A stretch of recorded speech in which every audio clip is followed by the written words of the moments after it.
ಚಂದ್ರಶೇಖರನಾಥ ಸ್ವಾಮೀಜಿ ಅವರು ಹೇಳ್ತಾರೆ ದೇವರು ಮನಸ್ಸು ಕೊಟ್ಟರೆ ಆಗುತ್ತೆ ಅಂತೇಳಿ. ಸಿದ್ದರಾಮಯ್ಯನವರು ಕೂಡ ದೇವರನ್ನ ಪ್ರಾರ್ಥನೆ ಮಾಡಿರ್ಬೋದು, ನನಗೆ ಇರಲಿ ಅಂತೇಳಿ. ಆಗೇನು ಮಾಡ್ತಾರೆ ದೇವರು ಅಲ್ವಾ? ಬನ್ನಿ, ಸಿ ಎಂ ಕುರ್ಚಿಗೆ ಯಾರೆಲ್ಲ ರೇಸಲ್ಲಿದ್ದಾರೆ? ಸಿ ಎಂ ಕುರ್ಚಿ ರೇಸ್ ಡಿ ಕೆ ಶಿವಕುಮಾರ್ ಮೊದಲಿಗರಿದ್ದಾರೆ. ಖಂಡಿತ ಸಿ ಎಂ ಈಗ 50-50 ಆದರೆ, ಯಾಕೆಂದರೆ ಡಿ ಕೆ ಶಿವಕುಮಾರ್ ಕೇಳೋದ್ರಲ್ಲೂ ಕೂಡ ಭಾಳ ಅರ್ಥ ಇದೆ. ಯಾಕಂತಂದರೆ ವೀಕ್ಷಕರೇ, ಒಂದು ಹೇಳ್ಬಿಡ್ತೀನಿ ನೋಡಿ. 2013ರಿಂದ 2018 ಸಿ ಎಂ ಸಿದ್ದರಾಮಯ್ಯ ಏಕಮೇವಾದ್ವಿತೀಯ ರೀತಿಯಲ್ಲಿ ಮುಖ್ಯಮಂತ್ರಿ ಪಟ್ಟವನ್ನು ಆಳಿದರು. ಏಕಮೇವಾದ್ವಿತೀಯ, ಯಾವುದೇ ಕಿರಿಕಿರಿ ಇಲ್ಲ. ಆಗ ಅವರು ವಿಪಕ್ಷ ನಾಯಕ ಆಗಿರ್ತಾರೆ. ಓಕೆ, KPCC ಅಧ್ಯಕ್ಷರಾಗಿದ್ದವರು ಆಗ ಯಾರು? ಜಿ ಪರಮೇಶ್ವರ್. ಒಂದು ವೇಳೆ ಜಿ ಪರಮೇಶ್ವರ್ ಏನಾದರೆ ತುಮಕೂರಿನ ಕೊರಟಗೆರೆಯಿಂದ ಗೆದ್ದಿದ್ರೆ ಅವತ್ತು ಕಥೆನೇ ಬೇರೆ. ಓಕೆ, ನಂಬರ್ 1 2013ರಿಂದ 2018 ಸಿ ಎಂ ಆದರು. 2018ಕ್ಕೆ ಚುನಾವಣೆ ಬಂತು ವೀಕ್ಷಕರೇ. ಸಿದ್ದರಾಮಯ್ಯನವರ ನೇತೃತ್ವದಲ್ಲೇ ಕಾಂಗ್ರೆಸ್ ಚುನಾವಣೆಯನ್ನು ಎದುರಿಸ್ತು. ಆಗ ಡಿ ಕೆ ಶಿವಕುಮಾರ್ ಸೀನಲ್ಲಿರಲಿಲ್ಲ. ಡಿ ಕೆ ಶಿವಕುಮಾರನ್ನು ಹಲವು ತಿಂಗಳುಗಳ ಕಾಲ ಕ್ಯಾಬಿನೆಟ್ಗೆ ಸೇರಿಸ್ಕೊಂಡಿರಲಿಲ್ಲ ಸಿದ್ದರಾಮಯ್ಯ. ಅದು ಕೂಡ ಅಷ್ಟೇ ದಿಟ. ಸಿದ್ದರಾಮಯ್ಯ ನೇತೃತ್ವದಲ್ಲಿ 169 ಆಶ್ವಾಸನೆಗಳನ್ನು ಕೊಟ್ಟಿದ್ದೇನೆ, 159 ಈಡೇರಿಸಿದ್ದೇವೆ ಅಂತ ಹೋದರು. ಆದರೆ ಕಾಂಗ್ರೆಸ್ಗೆ ಬಂದದ್ದು 79ರಿಂದ 80 ಸೀಟು ಮಾತ್ರ. ಅಧಿಕಾರಕ್ಕೆ ಬರಲಿಲ್ಲ. 104 ಪಡೆಯುತ್ತೆ. ಯಾವುದು? BJP. ಆಗ ಸರ್ಕಾರ ರಚನೆ ಮಾಡ್ತಾರೆ. ಸರ್ಕಾರ ರಚನೆ ಆಗೋದಿಲ್ಲ. ಆಗ ಕಾಂಗ್ರೆಸ್ ಹಾಗೂ JDS ಸೇರಿ ಸಮ್ಮಿಶ್ರ ಸರ್ಕಾರವನ್ನು ಮಾಡುತ್ತೆ ಅಲ್ವಾ? ಅದು ಒತ್ತಟ್ಟಿಗಿರಲಿ. ಈ ಬಾರಿ KPCC ಅಧ್ಯಕ್ಷರಾಗಿರ್ತಾರೆ ಡಿ ಕೆ ಶಿವಕುಮಾರ್, ವಿಪಕ್ಷ ನಾಯಕರಾಗಿರ್ತಾರೆ ಸಿದ್ದರಾಮಯ್ಯ. ಈ ಬಾರಿಯ ಚುನಾವಣೆಗೆ ಹೋದಾಗ ಈ ಬಾರಿ ಅಭೂತಪೂರ್ವವಾದಂಥ ಜಯಗಳಿಸ್ತಾರೆ. 136 ಸೀಟು. ಅಂದರೆ ಸಿದ್ದರಾಮಯ್ಯ ಏಕಮೇವ ನಾಯಕತ್ವದಲ್ಲಿ ಹೋದಾಗ ಕಾಂಗ್ರೆಸ್ಸಿಗೆ ಬಂದಿದ್ದು 80 ಸೀಟು. ಇಬ್ಬರು ನಾಯಕರು ಜೊತೆಯಾಗಿ ಹೋದಾಗ ಬಂದದ್ದು 136. ಹಾಗಿದ್ದಾಗ ಕ್ಲಿಯರ್, ದುಡ್ಡು ಕಾ ದುಡ್ಡು ಪಾನಿ ಕಾ ಪಾನಿ ಅಲ್ವಾ? ಅರ್ಧ ಅವರು ಮಾಡಬೇಕು, ಅರ್ಧ ಇವರು ಮಾಡಬೇಕು. ಜಗಳಗಳಾಯಿತು. ಕೊನೆಗೆ ಸಿದ್ದರಾಮಯ್ಯನವರಿಗೆ ಬಿಟ್ಟುಕೊಟ್ಟಿದ್ದಾರೆ. ಒಂದು 2.5 ವರ್ಷನೋ 3 ವರ್ಷ ನಂತರನೋ ಡಿ ಕೆ ಶಿವಕುಮಾರ್ಗೆ ಸಿಗಬಹುದೇನೋ. ಯಾಕೆಂದರೆ ನಂತರ ಸಿದ್ದರಾಮಯ್ಯನವರು ರೇಸಲ್ಲಿ ಇರೋದಿಲ್ಲ. ಅವರ ಕೊನೆಯ ಚುನಾವಣೆ, ಈ ಬಾರಿ ಚುನಾವಣೆಗೆ ಸ್ಪರ್ಧೆ ಮಾಡೋದಿಲ್ಲ ಅಂತ ಹೇಳಿದ್ದಾರೆ. ಹಾಗಿದ್ರೆ ಡಿ ಕೆ ಶಿವಕುಮಾರ್ಗೆ ಯಾಕೆ ಸಿಗಬೇಕು ಅಂತಂದರೆ, ಇದಾದ ನಂತರ ಅಂದರೆ ಒಂದು ಚರ್ಚೆ. ಹಾಗಂದ್ರೆ ಸಿದ್ದರಾಮಯ್ಯನವರು ಇಳಿಬೇಕು ಅಂತ ನಾನು ಹೇಳ್ತಿರೋದಲ್ಲ. ಚರ್ಚೆ ಯಾಕಾಗ ಕಳೆಗುಂದಿದ ಪಕ್ಷಕ್ಕೆ ಚೈತನ್ಯ ತುಂಬಿದ್ದು ಇದೇ ಡಿ ಕೆ ಶಿವಕುಮಾರ್. 2 ಮಾತೇ ಇಲ್ಲ. ಪಕ್ಷವನ್ನು ಯಾವ ರೀತಿ ಪುಟಿತೇಳುವಂಗೆ ಮಾಡಿದ್ರು ಅಂತಂದರೆ, BJP ಅವರೇ ಸೈಡ್ಗೆ ಹೋಗ್ಬಿಟ್ರು. ಯಾಕಂದರೆ BJPಲಿ ಅಂತ ಶಕ್ತಿ ಇರ್ತಾಯಿತ್ತು ಆ ಕೊರೋನಾ ಟೈಮಲ್ಲಿ. ಆಮೇಲೆ ನಮ್ಮ ನೀರು ನಮ್ಮ ಹಕ್ಕು, ಆ ಗಲಾಟೆ. ಆಮೇಲೆ ಬಸ್ಸಲ್ಲಿ ಕೆಲವರು ಹೋಗೋದಕ್ಕೆ ಕಷ್ಟ ಆದಾಗ 1 ಕೋಟಿ ರೂಪಾಯಿ ನಾನು ಕೊಡ್ತೀನಿ. ಯಾವ ರೀತಿ ಚೈತನ್ಯ ತುಂಬಿದ್ರು ಅಂತಂದರೆ, ಎಲ್ಲ ಸಣ್ಣ ಪುಟ್ಟ ಆ ಕಡೆ ಈ ಕಡೆ ಇದ್ದವರು ಎಲ್ಲ ಕುಣಿದು ಕುಪ್ಪಳಿಸೋ ರೀತಿಯಲ್ಲಿ, ಕೆಲಸ ಮಾಡೋ ರೀತಿಯಲ್ಲಿ ಮಾಡಿದರು.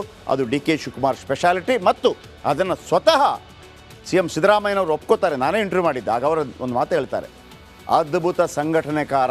ಯಾರು? D K Shivakumar. D K ಶಿವಕುಮಾರ್ಗೆ ಅದೇ ಪ್ರಶ್ನೆಯನ್ನು ಕೇಳಿದ್ವಿ ನಾವು. ಸರ್, ನಿಮ್ಮನ್ನು ಅದ್ಭುತ ಸಂಘಟನೆಕಾರ ಅಂತ ಹೇಳ್ತಾರೆ ಸಿದ್ದರಾಮಯ್ಯ. ಸಿದ್ದರಾಮಯ್ಯನವರು ಏನು ನಿಮ್ಮ ಪ್ರಕಾರ? ಸಿದ್ದರಾಮಯ್ಯನವರು ಏನು? ಆಗ ಅವರು ಹೇಳ್ತಾರೆ, ಸಿದ್ದರಾಮಯ್ಯ ಸಿದ್ಧಾಂತಬದ್ಧ ನಾಯಕ, ಸಿದ್ಧಾಂತಕ್ಕೆ ಬದ್ಧರಾಗಿರುವಂಥ ನಾಯಕ. ಅಫ್ಕೋರ್ಸ್ ಇಬ್ಬರ ಕ್ರೆಡಿಟ್ ಕೂಡ ಕರೆಕ್ಟ್. 2023 ವಿಧಾನಸಭಾ ಚುನಾವಣೆಯಲ್ಲಿ ತನು ಮನ ಧನವನ್ನು ಧಾರೆ ಎಳಿತಾರೆ ಡಿ ಕೆ ಶಿವಕುಮಾರ್. ತನು ಮನ ಧನ. ಹಾಗಂತ ಸಿದ್ದರಾಮಯ್ಯನವರಿಗಿಂತ ದೊಡ್ಡ ಲೀಡರ್ ಅಂತ ನಾನು ಹೇಳಲಾರೆ. ಮುಖ್ಯಮಂತ್ರಿ ಆಗೋ ತನಕ, ಆಮೇಲೆ ಗೊತ್ತಿಲ್ಲ ಏನಾಗ್ತಾರೆ ಅಂತೇಳಿ. ಸಿದ್ದರಾಮಯ್ಯನವರ ನಂತರ ರಾಜ್ಯ ಕಾಂಗ್ರೆಸ್ನ best leader D K Shivakumar. ಮತ್ತೊಂದು ಕಡೆ CM ಕುರ್ಚಿ ರೇಸ್ನಲ್ಲಿ ಮಲ್ಲಿಕಾರ್ಜುನ ಖರ್ಗೆ ಕೂಡ ಇದ್ದಾರೆ. ಮಲ್ಲಿಕಾರ್ಜುನ ಖರ್ಗೆ ಒಮ್ಮೆ ಕೂಡ CM ಆಗಲಿಲ್ಲ. 82-83 ವರ್ಷ ಪ್ರಾಯ ಆಯಿತು ಅವರಿಗೆ. ಕಾಂಗ್ರೆಸ್ ದಲಿತ CM ಕೂಗಿನ ಕೊರಗು ನಿವಾರಣೆ ಆಗಿಬಿಡತ್ತೆ. ಮನಸ್ಸು ಮಾಡಿದರೆ, ಹಠ ಹಿಡಿದಿದ್ರೆ ಮಲ್ಲಿಕಾರ್ಜುನ ಖರ್ಗೆ ಯಾವತ್ತೂ CM ಆಗ್ಬೋದಾಗಿತ್ತು. ಆದರೆ ಹೈಕಮಾಂಡ್ನ ಒಂದೇ ಒಂದು ಲಕ್ಷ್ಮಣ ರೇಖೆಯನ್ನು ಕೂಡ ದಾಟಿದವರಲ್ಲ ಮಲ್ಲಿಕಾರ್ಜುನ ಖರ್ಗೆ. BJP ಇರ್ಬೋದು, ಕಾಂಗ್ರೆಸ್ ಇರ್ಬೋದು, JDS ಇರ್ಬೋದು, ಕರ್ನಾಟಕದ ಅನೇಕರ ಮನಸ್ಸಿನಲ್ಲಿ ಮಲ್ಲಿಕಾರ್ಜುನ ಖರ್ಗೆ ಒಮ್ಮೆ ಸಿ ಎಂ ಆಗಬೇಕು ಅನ್ನೋಂಥ ಅಭಿಲಾಷೆ ಇರ್ಬೋದು, ಯಾರಿಗೆಲ್ಲ ಪ್ರಜಾಪ್ರಭುತ್ವದ ಮೇಲೆ ನಂಬಿಕೆ ಇದೆ. ಆಮೇಲೆ ಅವರನ್ನೇನಾದರೂ ಒಮ್ಮೆ ಮುಖ್ಯಮಂತ್ರಿ ಮಾಡಿದರೆ ಕಾಂಗ್ರೆಸ್ಗೂ ಸಿಕ್ಕ ಒಂದು ಅಪರೂಪದ ಅವಕಾಶ ಆಗುತ್ತೆ. ಅದು ಎರಡು ಮಾತಿಲ್ಲ. ಓಕೆ, ಮಲ್ಲಿಕಾರ್ಜುನ ಖರ್ಗೆ ಅದ್ಭುತ ಆಡಳಿತಗಾರ, ಕಿರಿಕ್ ಮಾಡ್ಕೊಂಡವರಲ್ಲ, ದೇಶದ ರಾಜಕಾರಣ ಮಾಡಿದ ವ್ಯಕ್ತಿ ಅಲ್ಲ. ದಲಿತ ಅನ್ನೋ ಕಾರಣಕ್ಕಾಗಿ ಸಿಕ್ಕಿಲ್ವೋ, ದಲಿತ ಅನ್ನೋ ಕಾರಣಕ್ಕಾಗಿ ಸಿಗುತ್ತೋ ಅದು ಗೊತ್ತಿಲ್ಲ. ಆದರೆ ಮಲ್ಲಿಕಾರ್ಜುನ ಖರ್ಗೆ ಒಮ್ಮೆ ಹೇಳಿದರು, ದಲಿತ ಅನ್ನೋ ಕಾರಣಕ್ಕಾಗಿ ನನ್ನನ್ನು ಮಾಡಬೇಡ್ರಪ್ಪ, ದಲಿತ ಅನ್ನೋ ಕಾರಣಕ್ಕಾಗಿ ಮಾಡಬೇಡಿ ಅಂತೇಳಿ.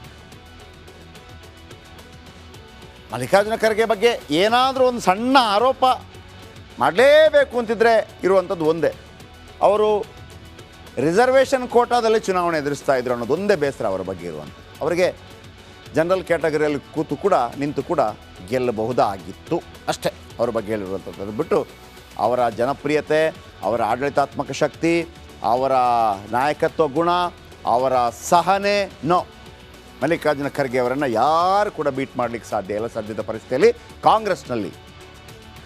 ಇನ್ನು ಸಿ ಎಂ ಕುರ್ಚಿ ರೇಸ್ನಲ್ಲಿ ಇರುವಂಥವರು ಡಾಕ್ಟರ್ ಜಿ ಪರಮೇಶ್ವರ್.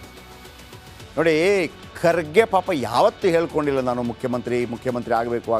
ಪರಮೇಶ್ವರ್ ಬೇಕಿದ್ರೆ ಹೇಳ್ಕೊಂಡಿದ್ದಾರೆ, ಹತ್ತಿದ್ದಾರೆ, ಸಮಾವೇಶಗಳಲ್ಲಿ ಹತ್ತಿದ್ದಾರೆ. ಅಂದರೆ ದಲಿತರಿಗೆ ನಿಮ್ಗೆ ಗೊತ್ತಲ್ವಾ, ಚೌರ ಮಾಡೋಂಗಿಲ್ಲ, ದೇವಸ್ಥಾನಕ್ಕೆ ಹೋಗೋಂಗಿಲ್ಲ, ತೀರ್ಥಗಳನ್ನು ತಂದು ಹೀಗೆ ಸಿಂಪಡಿಸೋದು ಇಲ್ವೇ, ಚಪ್ಪಲಿ ಹಾಕೋಂಗಿಲ್ಲ ದೊಡ್ಡವರು ಬಂದಾಗ, ಏನೋ ಮುಂಡೋ ವೇಸ್ಟ್ ಏನಂತೀವಿ ನೀವು ಕಟ್ಕೋತಾರಲ್ಲ, ಒಬ್ಬ ದೊಡ್ಡ ನಾಯಕರು ಬಂದಾಗ ಅದನ್ನು ಹಿಂಗೆ ಕಟ್ಕೊಳ್ಳೋಂಗಿಲ್ಲ, ಬಿಟ್ಬಿಡ್ಬೇಕು. ಇದೆಲ್ಲ ದಲಿತ ಸಮುದಾಯ ಫೇಸ್ ಮಾಡಿದೆ, ಸುಳ್ಳು ಹೇಳಬಾರ್ದು, ಫೇಸ್ ಮಾಡಿದೆ. ಸಂವಿಧಾನ ಬಂದ ನಂತರ ಅದು ಕಡಿಮೆ ಆಯಿತು ಅಲ್ವಾ. ನೀರು ಕೊಡೋಂಗಿಲ್ಲ, ನೀರು ಮುಟ್ಟೋಂಗಿಲ್ಲ, ಬಾವಿ ಮುಟ್ಟೋಂಗಿಲ್ಲ, ಕೆರೆ ಮುಟ್ಟೋಂಗಿಲ್ಲ. ನೀರು ಕೊಡೋದಿದ್ರೂ ಕೂಡ ಮೇಲ್ಗಡೆಯಿಂದ ಕೊಡಬೇಕು.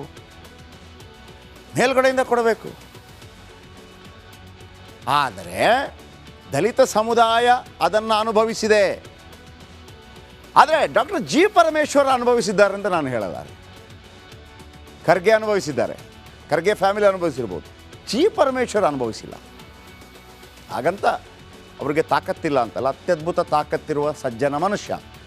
8 ವರ್ಷಗಳ ಕಾಲ KPCC ಅಧ್ಯಕ್ಷ ಆಗಿದ್ದರು. 8 ವರ್ಷಗಳ ಕಾಲ ಡಾಕ್ಟರ್.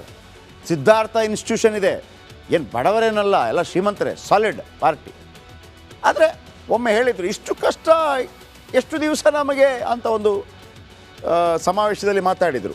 ಆಗ ಒಂದು ರೀತಿಯಲ್ಲಿ ಟೀಕೆ ಟಿಪ್ಪಣಿ ಬಂತು, ಸರಿ ಸರ್ ದಲಿತ ಸಮುದಾಯಕ್ಕಾಗಿದೆ ಬಟ್ ನಿಮಗಾಗಿಲ್ಲ ಅಂತೇಳಿ.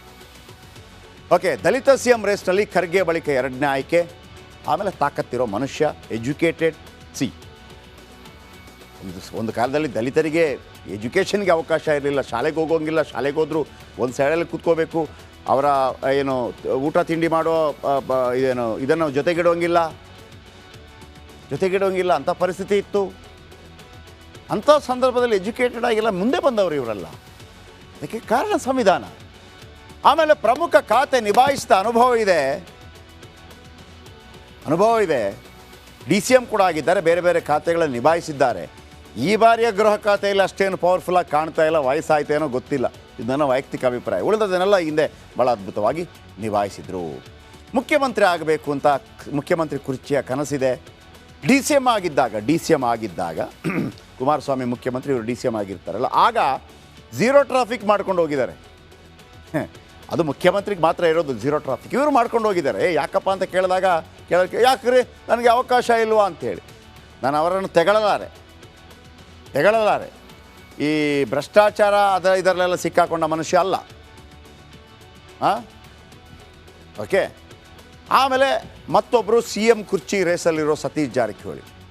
ನನಗೆ ಒಮ್ಮೊಮ್ಮೆ ಈ ಸತೀಶ್ ಜಾರಕಿಹೊಳಿ ಅವರ ಮ್ಯಾನಿಫೆಸ್ಟೇಷನ್ ಕಂಡಾಗ ಈ ಮನುಷ್ಯ ಆಗ್ಬಿಡ್ತಾರೆ ಅಂತ ಅನಿಸ್ಬಿಡುತ್ತೆ. ಯಾಕಂದರೆ ಮುಖ್ಯಮಂತ್ರಿ ಆಗಬೇಕು ಅಂತ ಪ್ರಯತ್ನ ಪಡೋದು, ಮ್ಯಾನಿಫೆಸ್ಟೇಷನ್ ಮಾಡೋದು ಭಾಳ ವ್ಯತ್ಯಾಸ ಇದೆ. ಯಾಕಂದರೆ ಮಲ್ಲಿಕಾರ್ಜುನ ಖರ್ಗೆ ಆಗಲೇ ಇಲ್ಲ. DK ಶಿವಕುಮಾರ್ ತನ್ನ ಹಕ್ಕು ಚಲಾಯಿಸ್ತಾ ಇದ್ದಾರೆ, ನಾನು ಆಗಲೇಬೇಕು ಅಂತೇಳಿ. ಕೆಲವ್ರದ್ದು ನೋಡಿ, ಇದೇ ಸಿದ್ದರಾಮಯ್ಯ ವಿಧಾನಸಭೆಯ ಒಳಗೆ ಹೇಳ್ತಾರೆ, I want to become a chief minister, ಆಗ್ಬಿಟ್ರು. ಸತೀಶ್ ಜಾರಕಿಹೊಳಿ ಒಂಥರ ಬಾಂಬ್ ಹಾಕ್ಬಿಡ್ತಾರೆ, ಹೌದ್ರಿ ನಾನು ಆಗಬೇಕು, ಅದು ಇಷ್ಟೇ ಮಾತಾಡೋದು, ಅವ್ರು ಜಾಸ್ತಿ ಮಾತಾಡೋದು ಇಲ್ಲ. ಆಮೇಲೆ ಸರ್ ನೀವು ಮುಖ್ಯಮಂತ್ರಿ ರೇಸಲ್ಲಿ ಈಗಲ್ಲ 2028 ಹಿಂಗೆ ಮಾತಾಡ್ತಾರೆ. ಸತೀಶ್ ಜಾರಕಿಹೊಳಿಗೆ ಒಂದು ಲೆಕ್ಕಾಚಾರ ಇದೆ, ಸಿದ್ದರಾಮಯ್ಯನವರ ನಂತರ ಅಹಿಂದ ನಾಯಕ ತಾನಾಗಬೇಕು ಅಂತ. ಮೊನ್ನೆ ಶಿಗ್ಗಾಂವಿ ಎಲೆಕ್ಷನ್ ಇದೆಯಲ್ಲ, ಪೂರ್ಣ ಪ್ರಮಾಣದ ಕ್ರೆಡಿಟ್ ಸತೀಶ್ ಜಾರಕಿಹೊಳಿಗೇ ಹೋಗಬೇಕು. ಬೇರೆಯವರೆಲ್ಲ ಬಂದರು, ಇಲ್ಲ ಅಂತಲ್ಲ, ಯಾರು ಅಲ್ಲಿ ಬೇರೆ ಬೇರೆ ನಾಯಕರು ಬಂದರು, ಪ್ರಚಾರ ಮಾಡಿದರು, ಸಿದ್ದರಾಮಯ್ಯ ಬಂದರು, ಆಮೇಲೆ ಯಾರು ಪಾಟೀಲರು ಬಂದರು. ಆದರೆ ಇವರೊಂದು ನಿರಂತರವಾಗಿ ಅಲ್ಲೇ ಕೂತ್ಕೊಂಡ್ಬಿಟ್ರು.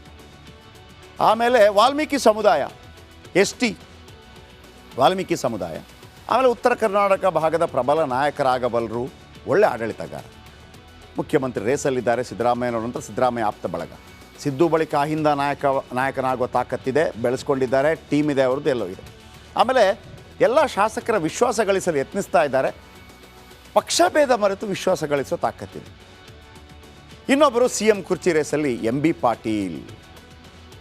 ಪಾಟೀಲರು ಪ್ರಯತ್ನ ಪಟ್ಟರೆ ಆಗತ್ತೆ. MB ಪಾಟೀಲರಿಗೆ ದುಡ್ಡಿನ ಅಗತ್ಯ ಏನಿಲ್ಲ, ಅವರ ತಂದೆಯೇ ಆಗರ್ಭ ಶ್ರೀಮಂತ.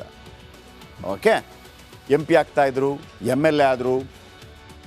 ಲಿಂಗಾಯತರನ್ನು ಉತ್ತರ ಕರ್ನಾಟಕ ಭಾಗದಲ್ಲಿ ಕಾಂಗ್ರೆಸ್ಗೆ ಸೆಳೆಯುವಂಥ ಪ್ರಯತ್ನ ಏನಾದರೂ ಇವರು ಮಾಡಿದರೆ ಖಂಡಿತವಾಗಲೂ ಒಬ್ಬ ದೊಡ್ಡ ನಾಯಕ ಆಗ್ತಾರೆ. ಯಾಕಂದರೆ MB ಪಾಟೀಲ್ಗೆ ಎಲ್ಲ ಶಕ್ತಿ ಇದೆ, ಆದರೆ ರಾಜಕಾರಣಕ್ಕೆ ಬೇಕಾಗಿರುವಂಥ ಕೆಲವು ಕುತಂತ್ರಗಳಿದೆಯಲ್ಲ, ಅದು ಅವರಿಗೆ ಚಲಾಯಿಸೋದಕ್ಕೆ ಇಷ್ಟ ಆಗೋದಿಲ್ವಂತೆ. ಬರುತ್ತೆ ಬಿಡ್ರಿ ಅನ್ನೋ ರೀತಿಯಲ್ಲಿದ್ದಾರೆ, ಬಿಟ್ಟರೆ ಸ್ವಲ್ಪ ಫೋರ್ಸ್ಫುಲಿ ಹೋಗಬೇಕಾಗತ್ತಲ್ಲ, ಅದನ್ನು ತೋರಿಸ್ತಾ ಇಲ್ಲ ಅವರು. ಗೊತ್ತಿಲ್ಲ, ಉತ್ತರ ಕರ್ನಾಟಕ ಭಾಗದ ಕೂಗಿಗೆ ದನಿಯಾದರೆ